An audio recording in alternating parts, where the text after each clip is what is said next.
Awesome.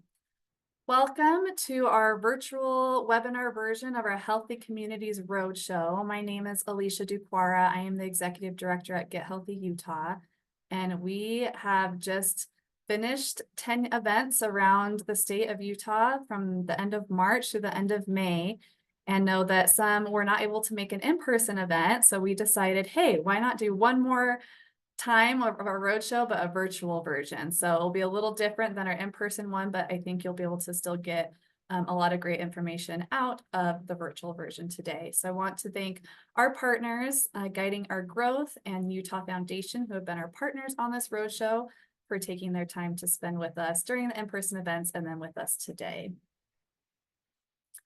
We also have sponsors to thank for making this roadshow possible.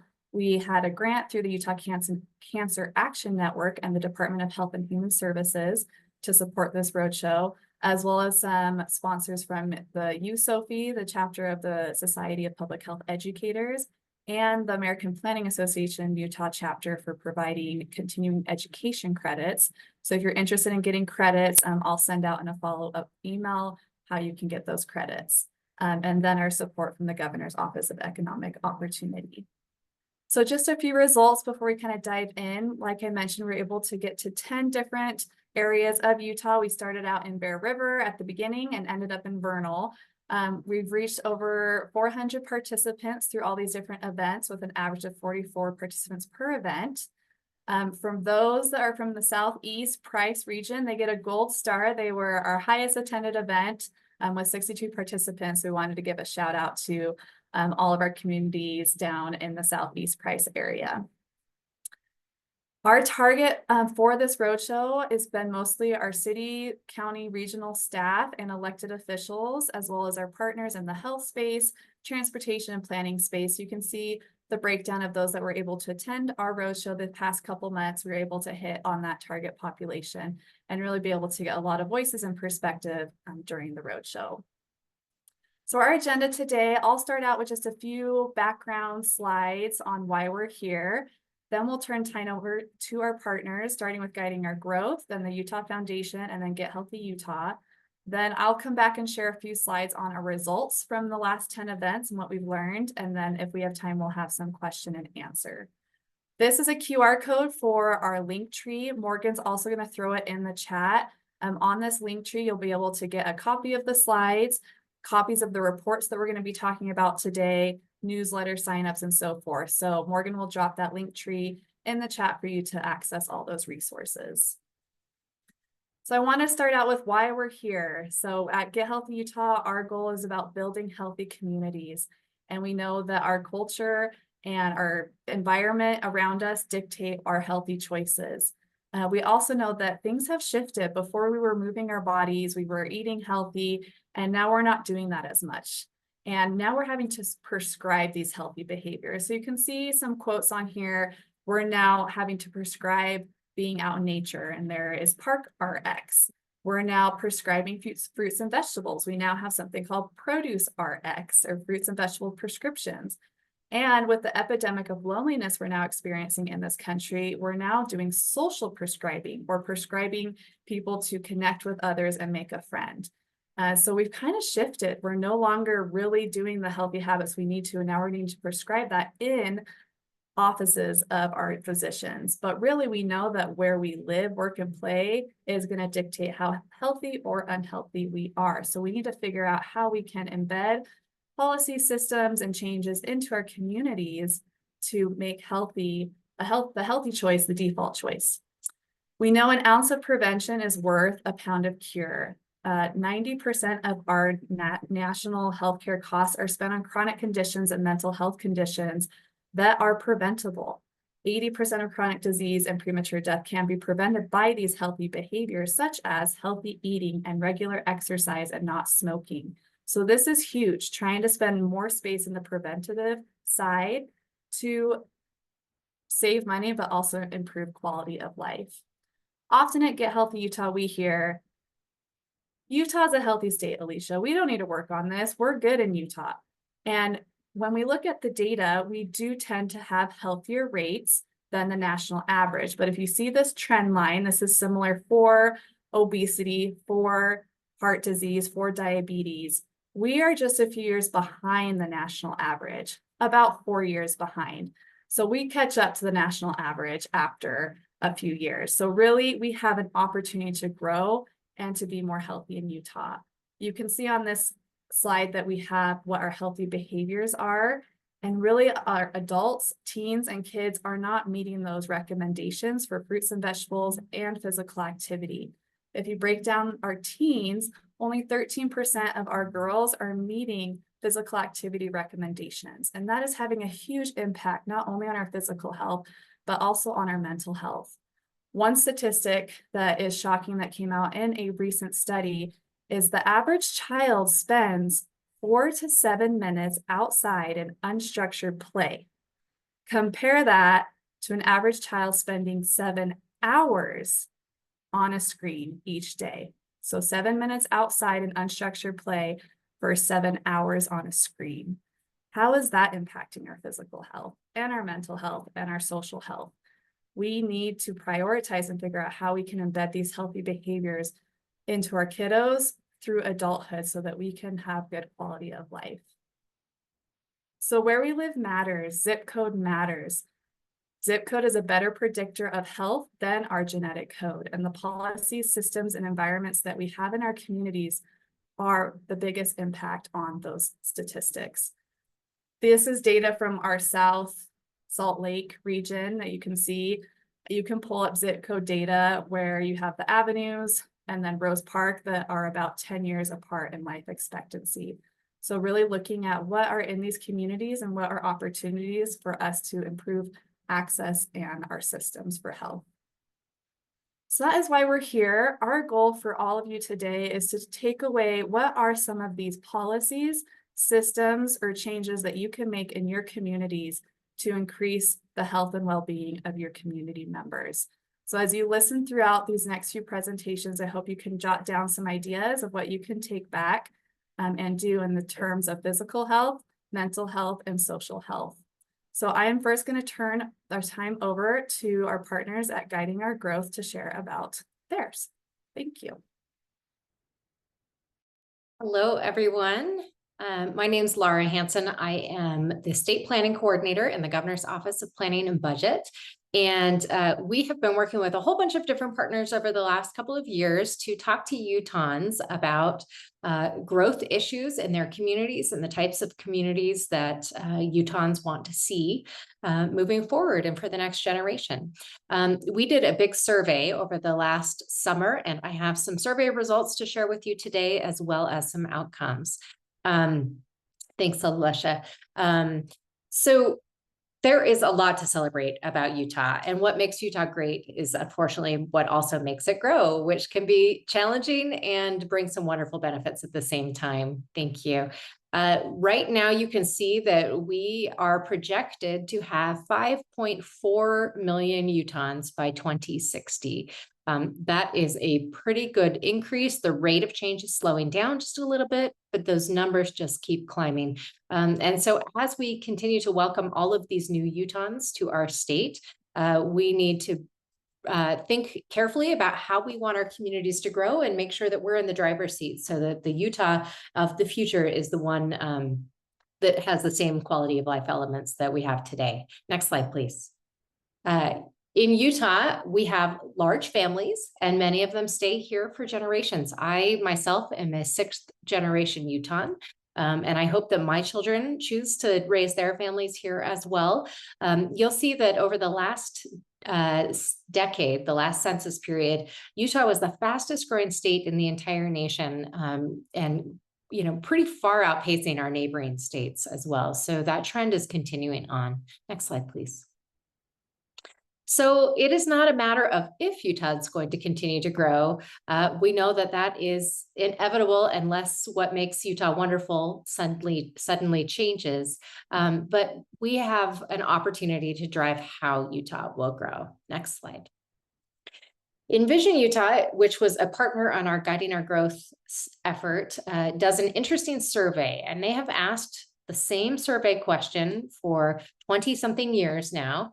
And for the very first time, In all of those years of asking this question, we have seen a pretty dramatic shift. So we asked Utahns here, do you believe that future growth will make Utah better or make Utah worse? And for the very first time in 2021, Utahns said, we think growth is going to make Utah worse. And so we wanted to dig into that a little bit more, understand what was concerning Utahns about growth, what they care about their communities that they hope never changes, and how we could implement policy solutions that make sure that we stay on the right trajectory. Next slide, please. So enter the Guiding Our Growth process. This was, as our tagline says, there a statewide conversation about Utah's future. Next slide. We worked with a whole bunch of different partners on this. We did a lot of traveling around the state. We held a bunch of community workshops, lots of online presence because we were trying to cover the entire state. We had 30,000 open-ended comments, and that was about 14 novels worth of text that people shared with us. In addition to that, we had 19,000 people provide extensive survey responses through our online survey. Next slide, please. We asked Utahns about 4 key topics: housing, water, transportation, and open space. These topics came from a preliminary survey where it was open-ended. Utahns told us these were the topics they cared about the most, so then we drilled down a little bit deeper. And for today's purposes, I'm going to focus in on primarily the transportation and open space topics because those have the most to do with health, but there is a lot of great additional content about housing and water as well that you can find on our website. But we'll drill into those others. Here's a QR code to our website. We have just recently updated this actually, and it has some great new content on it, including a summary of all of the survey responses. You can see the survey questions themselves, and you can also see some of the outcomes and ways that Utah communities and the state are actually trying to move us towards the type of Utah future that Utahns want. Next slide, please. The major punchline of what we heard was that while Utahns are feeling the pressures of growth, we're seeing traffic congestion, we're seeing our neighborhoods change, we're seeing, maybe our open spaces being a little bit more crowded. Most Utahns don't think that we should try to stop growth. When we try to put the brakes on it, it's very hard. There's very limited tools and levers that we can pull, but also it has some unintended consequences. And we tried to bring those out in the survey, but Utahns do feel optimistic about our future and gave us some really great suggestions on how we should be growing. Next slide. And obviously how we grow matters. One more slide, please. So a couple of kind of general outcomes. I'm going to go back and forth between survey responses and then some of the things that have been happening in the background to help advance some of these objectives with some state legislative outcomes. And the first of which is a concurrent resolution that recognizes the importance of cross-issue growth impacts. And I mentioned we had 4 different topics in the survey. It's actually difficult to break them apart by topic because they're all interrelated. And so the idea behind this resolution is to facilitate that cross-topic collaboration. We also are doing a study that the Governor's Office of Economic Opportunity will be leading to see how much capacity can our existing communities and built out areas actually absorb in future growth versus how much we need to grow out into new areas. Next slide. So in the transportation space, we learned from you all that Utahns want a variety of ways to get around. We don't want to have to drive our cars everywhere we go. We want to use public transit. We want to use trails. We want to ride our bicycles and be able to walk conveniently from place to place. Next slide, please. We had 3 different versions of the survey, actually. We had one for urban Utah, we had one for rural Utah, rural areas that are growing, and then a third survey that was a little bit simpler for rural areas that were not experiencing much growth. The idea here is we don't want to go to Delta and ask about high-rise buildings and trains because that's not the experience in that community. So we tried to parse out the survey that way. So the results from urban Utahns in terms of transportation were all about public transportation and active transportation. 75% of the respondents supported the transportation option that we presented that focused most new development into town centers with walking, biking, public transportation. And another 65% supported more funding for public transportation. Interestingly, in urban Utah survey results, we did not see investment in vehicular networks at all. It didn't even come up. In rural Utah, we did see that simply because we have a lot of geography to cover, right? So 55% wanted to improve high-use highways and main streets. But even in rural Utah, 58%, 53%, 51%, you can see those statistics there, all about public transportation. So Utahns are not seeing this as an urban-only solution. They're seeing that as something that fits all of Utah. And every single public transportation rider is also a pedestrian or a bicyclist first, right?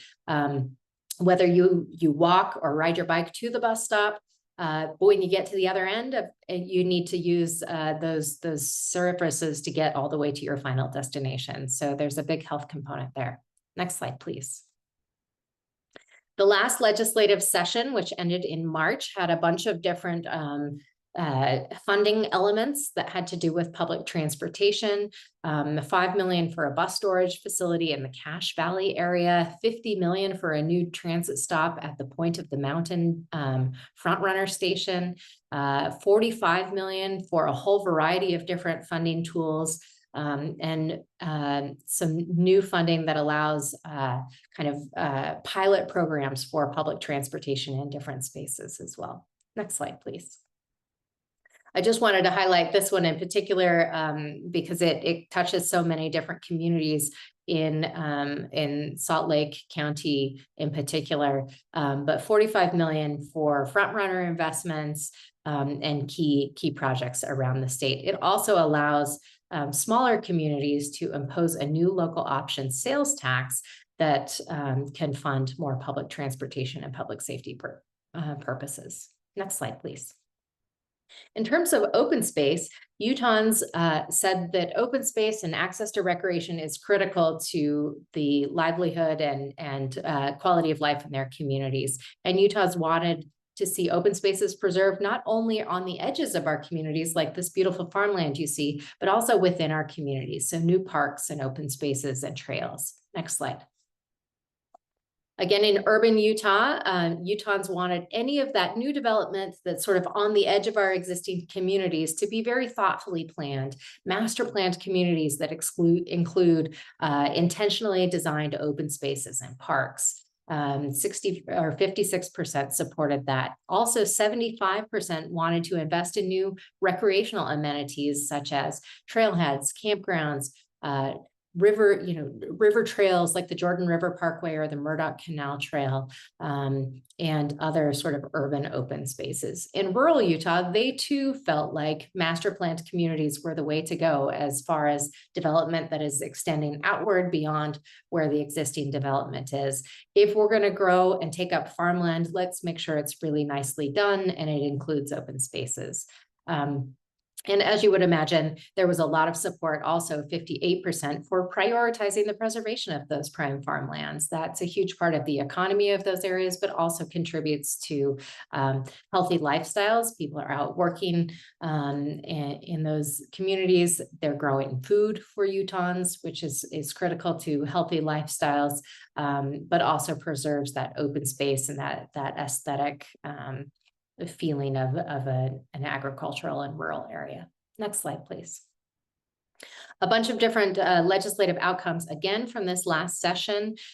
New preservation of land in Morgan County, $1 million set aside for conservation easements on working farmlands, a new state monument trail, a variety of different things here. Next slide, and I'll go into a little bit more detail on two more. HB 90 is a bill that allowed for some additional flexibility in the state's outdoor recreation grant program. It includes now the ability to do infrastructure, strategic planning, and avalanche safety to protect the public. So that was an addition to that grant there, or that bill. And HB 236 focuses primarily on rural areas. Right now, those of us who live on the Wasatch Front often go to rural Utah to recreate on the weekends. Occasionally, we make a mistake, we get lost, we fall and injure ourselves, and we need search and rescue to come help us out. This bill authorizes the county to use some revenue to help pay for some of those needs of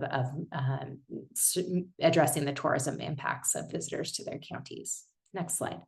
So really, it's up to us on how we grow. We need to keep the conversation going. We get to be in the driver's seat. We don't need to just let growth happen and be subject to all of the negative impacts that can come with that. We can channel that into positive things and make sure that our communities remain the kind of place that we want to live and continue to raise our families into the future. Thanks so much. Also, you can go deeper. If you happen to be, for example, in Wayne County, there are links on our website where you can drill down into your region to see exactly how Utahns in your area responded to the survey. So all of that information is available, as well as the statewide resources. And I'll pass the baton at this point. Thanks so much. Thanks so much, Laura. So I'm Ashley Marshall Cantor. I work for the Utah Foundation. We are a small nonprofit. Our goal is to inform and engage Utahns with illuminating independent and nonpartisan public policy research. You can read more about us and access all of our reports that we post on our website for free at theutahfoundation.org. Today, I'm going to be talking about our Healthy Community series of reports. Our first report is about advancing wellness and safety. This report is used as a guide, designed as a guide for community leaders by highlighting policy solutions from other cities and towns with the same problems. These problems, as Alicia discussed a few minutes ago, is that we would like to increase physical activity, social connectedness, health equity, and access to safe transportation and open space. Next slide, please. Throughout our conversation today, we want to use the Health in All Policies framework, where we remember that no policy is made in a vacuum.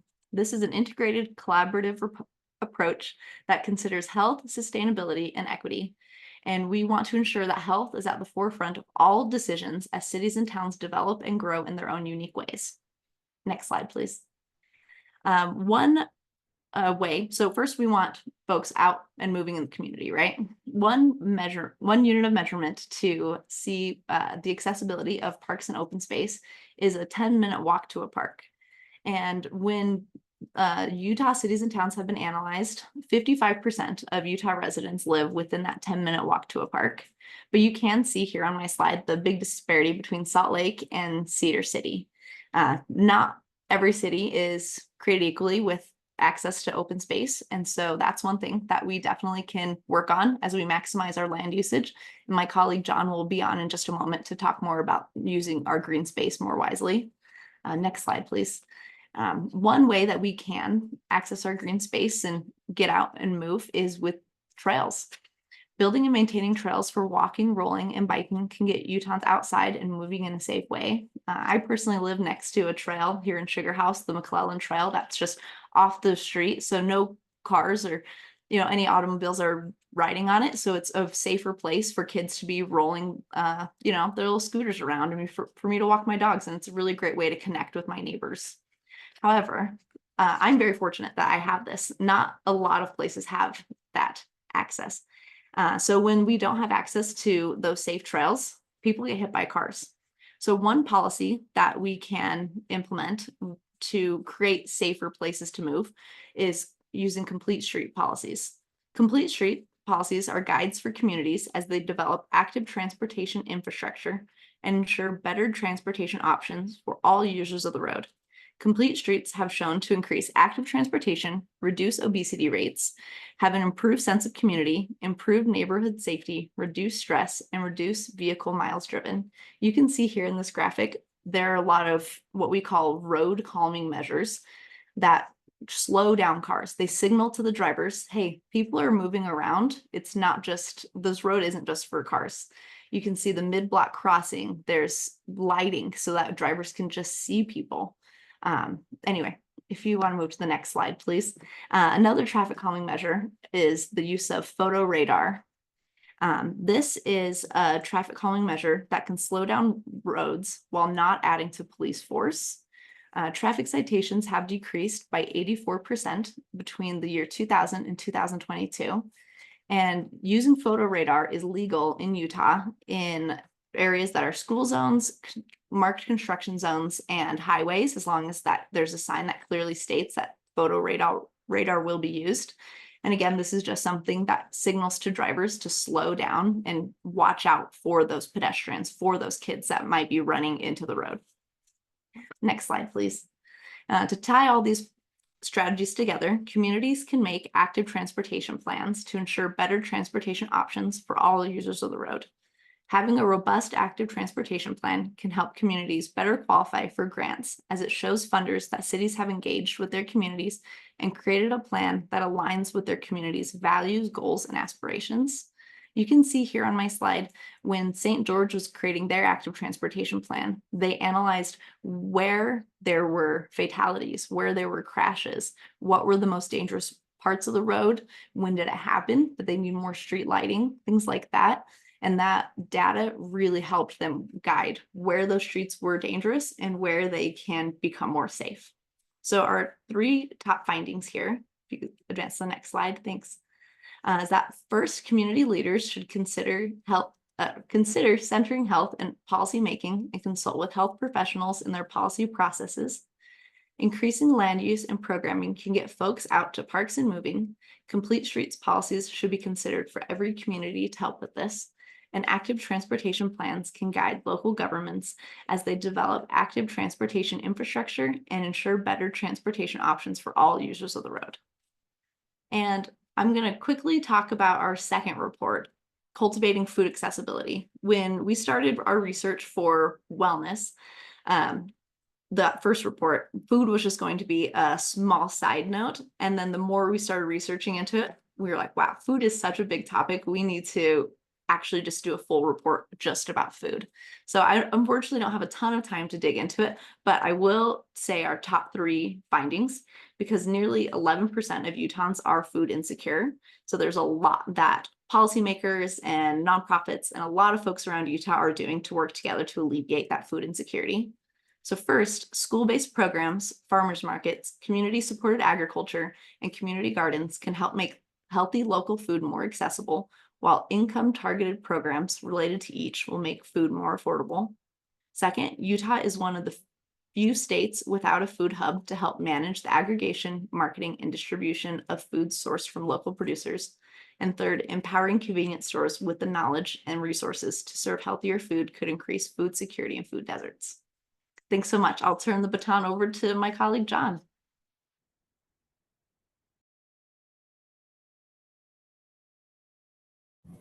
Hi there. My name is John Salvarakis. I'm also a research analyst at the Utah Foundation, and I've authored the report on enhancing open space that was published several months ago. Okay, first, it's important to define what open space is. Open space we can define as large regional parks, small neighborhood parks, golf courses, nearby mountain ranges and deserts, trails, dog parks, schoolyards, urban plazas, and mid-block walkways, or infill opportunities. Obviously, open space is important for a variety of reasons. That can be physical health, increasing physical activity, resulting in better health outcomes, mental health improvements as a result of spending time outside, as well as equity concerns. As we know, there's a maldistribution of open space on the basis of socioeconomic factors by neighborhood.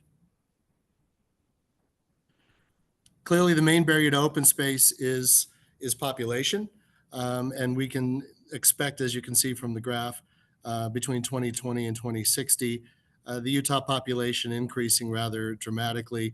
This differs by city, but we're looking at about a 40% increase in the total Utah population between now and 2060. We have to contend with open space shortages to a greater degree over that time period. This is doubly the case given that our expenditures on open space have been declining relative to personal income since 2008. Solutions to the shortfall that we're invariably going to see: trail expansion, open space greening and repurposing, taking advantage of infill opportunities, rationally addressing overcrowding, and various transportation solutions. We'll go through these in turn. We're blessed in Utah in general. We have access to nearly 35 million acres of federal land, with much of it near large population centers. So trail expansion makes a great deal of sense. It's much more affordable to increase access to a resource you already have than to increase the availability of that resource itself. Greening and repurposing existing open space can take a multitude of forms. Community schoolyards are becoming increasingly popular. Historically, schoolyards are not really all that attractive as open space. So a lot of cities around the world, quite frankly, have started increasing the number of tables, the number of pavilions, the number of amenities that are available in schoolyards to make them more inviting outside of school hours. Community orchards are also becoming more popular in the United States and globally, planting fruit trees in public space. Golf courses are obviously open space as well, and we'll address that in a moment, as well as infill opportunities. Greening schoolyards. It's been found that when you open up a schoolyard outside of school hours, the tendency is for it to receive more and more use, the more inviting it becomes in terms of infrastructure. In France, for example, it's been noted that the majority of users are actually the elderly, congregating and gaining social interaction as well as increased physical activity. We can also capitalize on closures. There's an example currently being negotiated in Holiday between Granite School District and the city to turn an existing elementary school that's become less useful due to demographic shifts into a park for the next 25 years, at which point I assume the demographics will be reevaluated and it may conceivably be turned back into a school as Granite is maintaining ownership of the land. Next slide, please. Community orchards, there's a great deal of underutilized private and public land, park strips, vacant lots, road medians, inconveniently city or state or even privately owned lots in various areas around the Wasatch Front that could very easily have fruit trees planted. And there are organizations such as the Green Urban Lunchbox that already contracts with private owners of land to harvest their fruit trees, who could probably be contracting with municipalities to do the same thing should they better utilize existing public space for fruit trees. Next slide, please.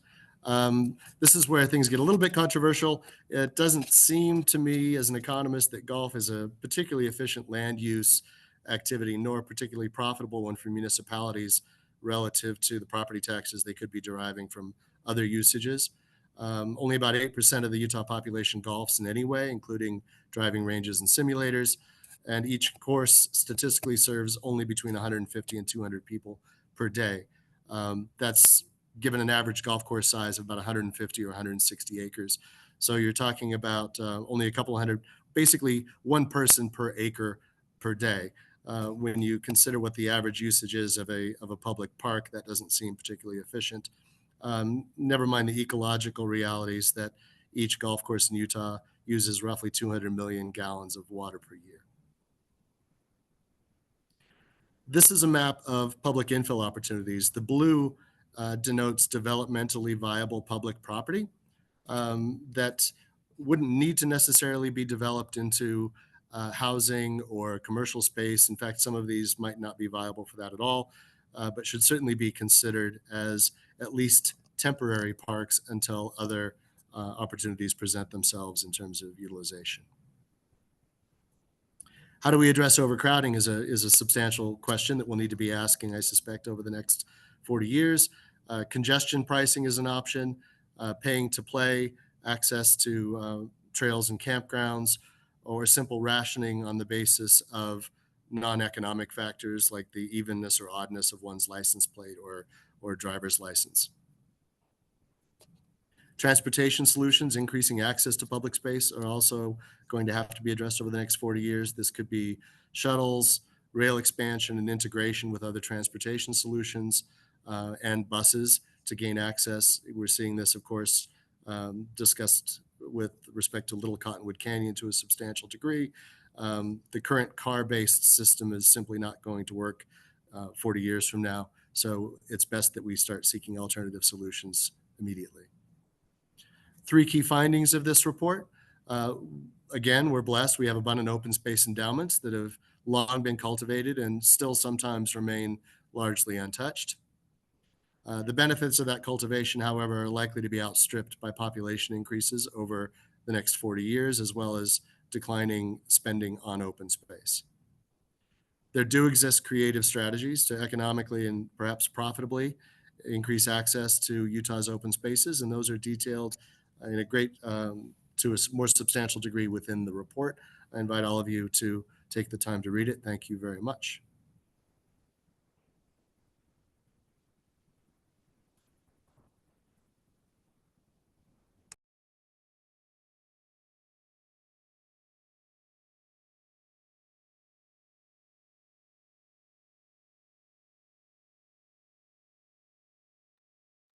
Oh, Morgan, you're You're on mute. muted. Oh, I'm sure grateful you said that. Thank you. Perfect. Let me start from the beginning again. So I'm Morgan Haddon. I'm the program coordinator at Get Healthy Utah. And I recognize that I'm coming in on kind of the tail end of these presentations. So I'm going to be doing my very best to keep this content interesting and applicable. I actually really like kind of where I land in the order of the presentations, because so far we've had some really great content and information about some general principles on building Utah in a way that the residents of our state want. We've also talked about general principles on how to build a healthy community. And now I get to kind of bring this down to a local level and talk about what that might look like in your cities and towns. So next slide, please. Before I get too far into that, I just want to talk a little bit about what Get Healthy Utah is and what we do. So Get Healthy Utah is a 501c3 nonprofit. And what we're trying to do is we're trying to improve 3 things in Utah. We want to improve healthy eating, active living, and mental well-being. And the way that we do that is trying to work across sectors to influence system level change. So we aren't so much interested in kind of one-time programs, but more what are the big community level changes that we can make that won't just impact this generation, but will impact generations to come. Next slide. And so in order to do that, we divide our work into 4 different pillars. These are kind of the values of Get Healthy Utah, if you will. But the first thing we want to do is we want to try to convene partners across the state. We want to help build relationships across sectors so that hand in hand, we can develop a culture of teamwork to make those system level changes. We also want to help educate professionals and the public on the most cutting edge research that we have available on what will build a healthy community.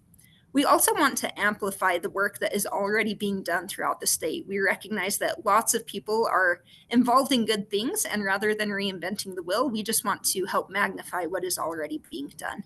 And then, of course, we want to be an advocate for those system level changes that we know will make a positive impact across the state.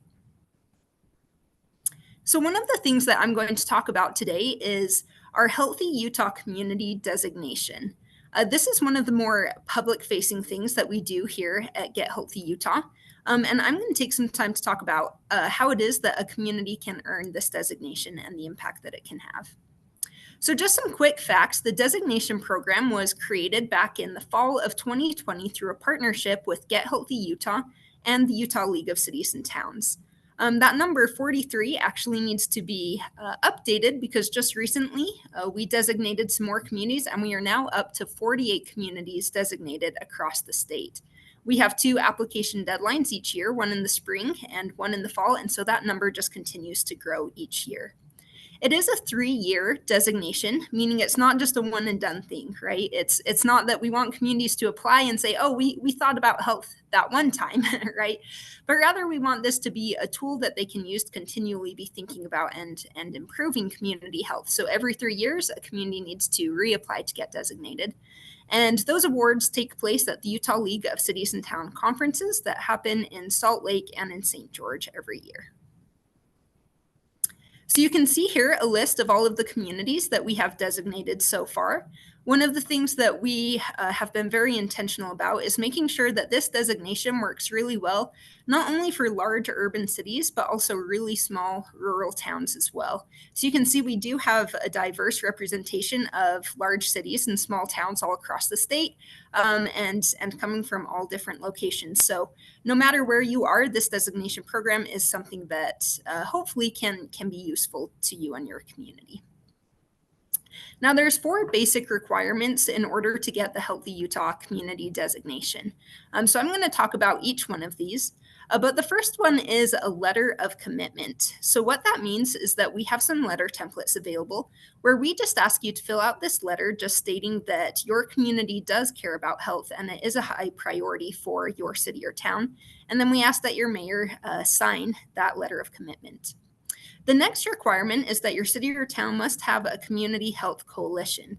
So meaning a group of people who meet together regularly to talk about health in the community and how it can be improved. We do try to keep this very accessible again to small towns. So the bare minimum requirement here is 4 people who meet together at least quarterly, and we do encourage cross-sector representation. The next step is implementing some different health strategies in your community. So this is the part where you tell us what you're already doing to improve health. Do you have trails available to your residents? Do you have community gardens? Do you have any mental health programming? This is where you get to tell us about that. And then the last part is coming up with a very basic community health plan. As I mentioned, this designation is valid for 3 years. So you need to tell us over the next 3 years, what are some of the things that you want to do to continue to improve health? And based on how you do and implementing that plan, that is what will trigger you getting redesignated. So that's just the bare minimum requirements. If you want to go a little bit more in depth, you can visit our website, gethealthyutah.org, and really do a deeper dive on how to earn the designation. But really, the point of what we're trying to achieve here is, like I mentioned earlier, we really want to help cities and towns basically have a strong understanding on what they can do to improve physical activity, healthy eating, and mental wellness across the state. So I like to think about this occasionally when I'm presenting or talking about this designation. Occasionally I hear the comment, you know, this is all great, but it's really not a city or town's responsibility to to babysit or improve someone's health, right? And there's of course some validity in that. But the big role that cities and towns can have on health is they can make sure that opportunities are available to their residents to live the type of healthy lifestyle that they would like to. So I like to conceptualize this. If you go across the state, you may find communities that I like to call high opportunity communities, where there are plenty of trails available. There's lots of sports programming. There's lots of good schools and daycare opportunities and so on. In low opportunity communities, some of those amenities might not be available, and it might be a little bit harder to exercise in the way that people want to, or to find social groups where they feel like they belong. So again, it's not necessarily a city or town's responsibility to make choices for people, but it can be their opportunity to provide chances for people to live the way that they want to. So I'm going to talk about for a little while here just some of the very basic principles on what a city or town can do to impact physical activity, healthy eating, and mental wellness. So when it comes to physical activity, this is something that we've already talked pretty extensively about. Cities and towns, of course, have a huge role in the type of infrastructure that is available. Are there sidewalks available for people to even go on a safe walk around their neighborhood? Are there bike lanes for people who want to bike from their home to their workplace? And so on. And then also, one of the things that you can think about is what kind of programming is available in a community. You know, a lot of communities have youth sport leagues, which is of course, very important. One thing we want to think about is what kind of variety of sport leagues is available. And then also, are there programs for adults as well, and also the elderly? And then, of course, a very critical component of all of this is safety. So if someone is going to go out on a run, how safe are they going to be as they do that? Or if a child is choosing to walk to school, how safe is that person going to be as they are physically active? Next slide. So the next category is healthy food. And when it comes to a city and town's role in healthy food, there's three things that we can think about. We can think about the availability of fresh and healthy food, the cost of that food, and the variety that's available. So one thing I like to think about to conceptualize this is all of us can think about if we are driving down Main Street in the city or town where we live, are we going to be passing by drive-throughs, followed by a pizza joint, followed by a soda shack and a cookie shop? And if we were just, I guess, craving a salad, how hard is it going to be for us to find a healthy meal when we are out and about? So we can really start envisioning the availability in a city or town. Another thing that's important to think about is gardens and someone's ability to access their own fresh food. I am not much of a gardener myself. I didn't grow up in a family that gardened, but my husband and I recently had the opportunity to buy our first home, which is a small little house on a big plot of land. And sure enough, this home came with 18 garden beds, which is a lot. And it was so interesting to me, the number of people, friends, acquaintances who came out of the woodwork and started asking if they could use our garden beds, right? And inadvertently, we almost started turning into an accidental community garden just because people, knew that we had this plot of land available. And a lot of our friends were still in either apartments or townhomes where they didn't have the opportunity to do that. So one thing that's important to keep in mind is don't underestimate the importance of having gardening space. There is a really high demand for it out there. And then, of course, just the variety of food. If someone has food allergies, are they able to access, or cultural needs for eating, are they able to access the food that they want in your community? Next slide. And then the last thing, of course, is mental wellness. And I think this is a topic that's probably pretty important to all of us. Mental health, as we know, is on the decline, both among our youth and among adults. So oftentimes when we think about mental well-being, often the first thing we think about is crisis support. So if someone is really having a mental health crisis, what support is available to them? Are there programs, resources within your own city or town that they can go to get help?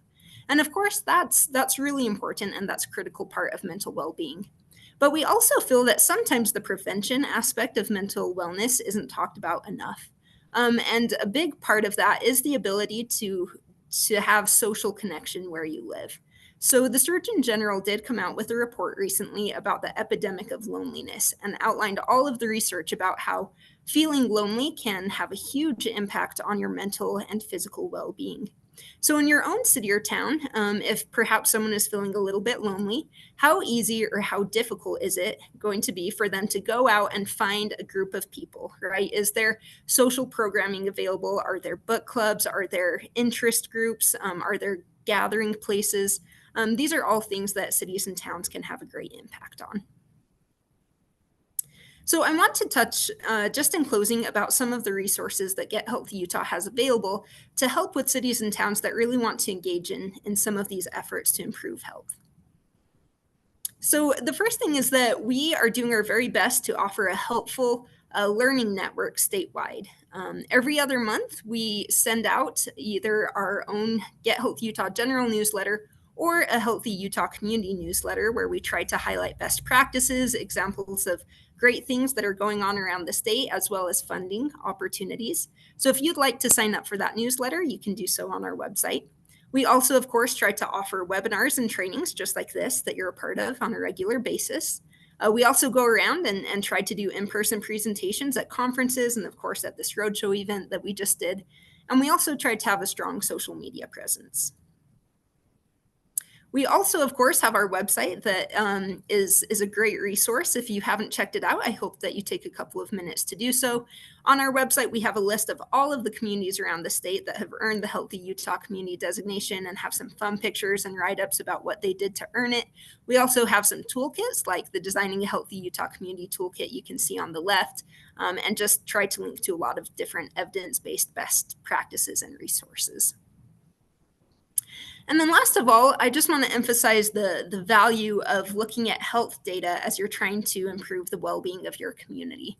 There's several different resources that I just wanted to touch on briefly here, such as the Healthy Places Index, USU Wellbeing Survey, and of course our local health departments that can help connect you with health data relevant to your local community. Because looking at the data can help us identify what the weaknesses are and where we should really prioritize our limited resources. So this here is a screenshot of the Healthy Places Index, which is available in the link tree that we dropped in the chat. But this is a really neat GIS map where you can zoom in on different levels of the state. Of course, you can see here we're looking at tracts. You can zoom in on counties. You can zoom in even on the neighborhood level and see a color-coded map of the different strengths and weaknesses relating to health in that community. And Alicia, if you want to go backwards, perfect. Also, the USU Wellbeing Survey is a survey that's offered by Utah State. Dr. Courtney Flint is in charge of it, and she will work with you to disseminate a survey in your community all about resident well-being. And what's really neat is this is extremely affordable. A lot of surveys can cost around $10,000 to do. This is going to be $500 or even less if your community can't afford it, and they've done the survey. They will help analyze all of the results, and it's a great resource if you want to reach out and have this survey done in your community. And then, of course, local health departments often do community health needs assessments on a regular basis. So if you haven't already, we encourage reaching out to them to see what data they have available on your city or town. And with that, the very last thing is if you are interested in doing a deeper dive again on how to build a healthy community, we would invite you to register for the Connected Communities Summit that is coming up this fall, September 18th through 19th in Provo, Utah. This is actually a really cool one of first of its kind event where Get Healthy Utah, Move Utah, and Bike Utah are actually combining all of our annual events into this one massive, what we're calling a super summit, where the topic will be how we can build an active and healthy Utah. So the cost is $150 for the 2-day event, and we would just invite anyone who's interested to feel welcome. And with that, I will go ahead and pass it back to Alicia. Thank you. I hope you were able to hear and jot down some ideas from our last few presentations on strategies that you can take back to your communities on ways that you can improve and increase healthy quality of life in your communities. I'm going to kind of close out with a few slides on results that we have done past the roadshow, the last 10 events. After we do the presentations, if you were at an in-person event, we would now do a polling exercise and ask you, how would you prioritize the various strategies and policies you heard and what you would be interested in working on and improving in your spaces. So I'm going to share the results to you all today. These were the 5. I have 5 policies or strategies for each category, and this is in the order of ranking what we heard and collected from all of you across Utah the past 2 months. So in terms of our active living policies, the highest ranking strategy that we heard was important to you all was a health in all policies framework. Again, embedding that health lens into your processes and practices and decision-making on how what you're choosing or implementing or building is going to impact health. The second and third highest ranked was having active transportation plans and embedding complete street principles or policies into your communities. For healthy eating, our top rated or ranked priority was healthy school meals for all. This is universal school meals for all. During the COVID pandemic, we did have free breakfast and lunch. That ended, and so now figuring out how we can allow this strategy and policy to take place so that all of our kiddos can access school meals for free. The second and third ranked priorities for healthy eating. Second was having city plans addressing that connectivity gap, how community residents are accessing food and accessing healthier food, affordable food. And then third was looking at how you can increase the availability of community gardens or edible parks in your communities. For mental well-being, the highest ranked strategy we heard from all of you was placemaking in green spaces. This is looking at your communities and seeing where are there opportunities to improve or increase green space or areas for people to come together and be socially connected. A lot of our cities and towns are revitalizing their main streets, and those are huge efforts to look at your main street and see how can you improve infrastructure, walkability, connectivity to your main street, and then what is offered on Main Street to get people to come out, support local businesses, but also have opportunities to walk around, connect with others. The second highest ranking was creating city plans or embedding components of social connection into your current general plans or active transportation plans. When you're looking at what you're building or what your plans are, how can you again infuse infrastructure, again, those spaces, or programs, events to help improve social connection. And then standardizing mental health trainings was ranked the third highest.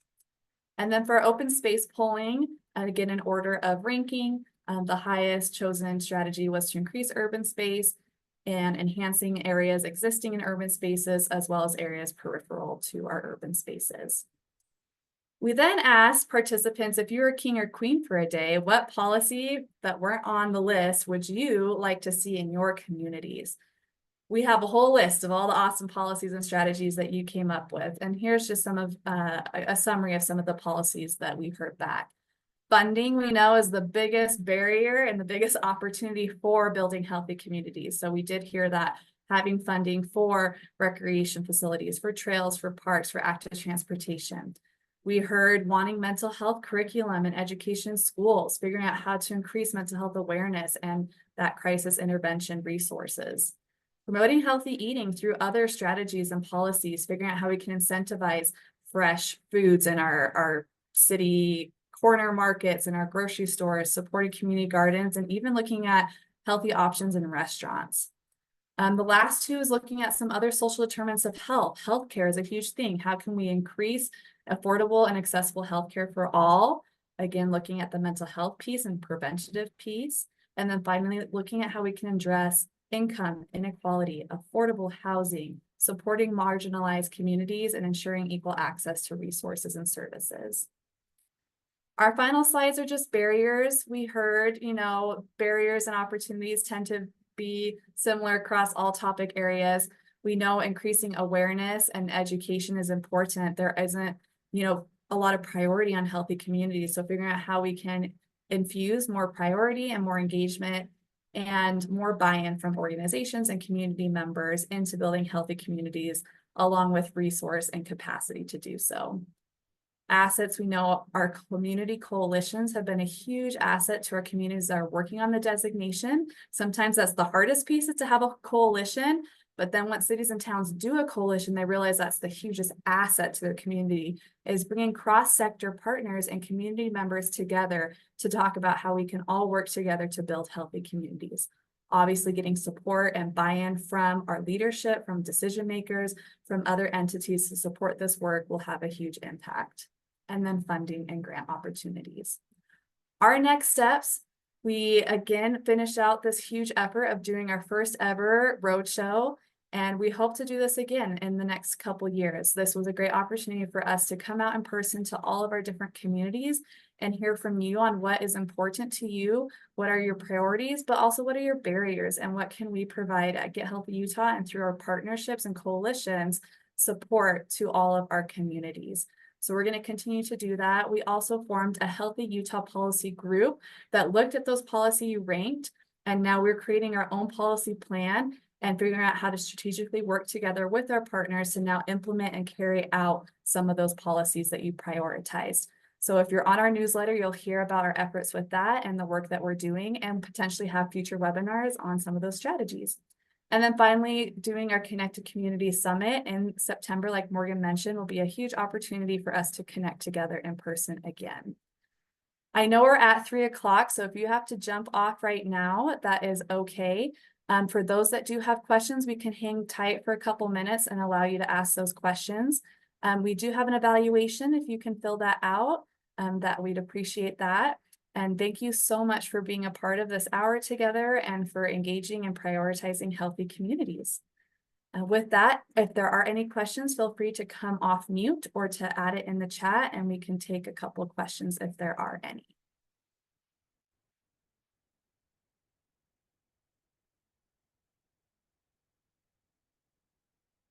I'll just give you 1 minute if you have any questions or comments.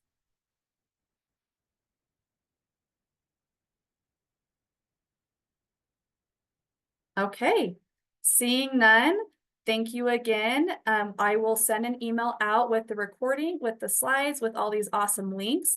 And then if you do have any questions, you can always email us back, and we hope you have a good rest of your afternoon. Thank you.